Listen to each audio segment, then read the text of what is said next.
ప్రజలు ఎంత మూర్ఖంగా ఉన్నారు, ఎంత ఆలోచన శక్తి లేకుండా ఎంత మందగిచ్చి ఉన్నారు, మంద బుద్ధితో ఉన్నారు అనేది తెలియజేయడానికి బీహార్ ఎలక్షనే ఒక ఉదాహరణ. అదేందనంటే వాడు అంతకుముందు ఎమ్మెల్యే అంట, ఒకడి మీద హత్యా ప్రయత్నం చేసిండని చెప్పి వాడిని జైల్లో వేశారు. ఆడిప్పుడు శిక్ష అనుభవిస్తుండు. వాడు జైల్లో ఉన్నా సరే వాడిని భారీ మెజార్టీతో గెలిపించారు. ఇంకా నాయకులు లేరా?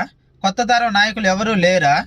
ఇక ఈ ప్రజలకు ఏం కావాలి? ఏ కాడికి ఎలక్షన్లో పంచే డబ్బు, మందు ఇది మాత్రమే కావాలా? ఎందుకనంటే ఈ రకంగా మన కళ్ళ ముందు ఏమేం జరుగుతున్నాయి అవన్నీ మొత్తం మర్చిపోయి ఎలక్షన్లో ఎవడు డబ్బు ఇస్తే వాడికి, ఎవడు మందు పోవిస్తే వాడికి, ఈ రకంగా లోపల జైల్లో ఉన్న వాళ్ళని, ఖైదీలని ఇంక ఇష్టం వచ్చినట్టు ఎవరిని పడితే వాడిని ఎన్నుకుంటా ఉంటుంటే ఇంకా మళ్ళీ మాకు మంచి నాయకులు లేరు, మాకు ప్రజాస్వామ్యం చచ్చిపోయిందా, ఏమైతుంది, మంచి నాయకులు వస్తే చూడాలని ఉంది, ఇలాంటి నీతులు చెప్తే ఎవడు వింటాడు? ఇలాంటి ఎదవలందరినీ ఎన్నుకుంటా. ఇది ప్రజల మూర్ఖత్వానికి ఒక దర్శన.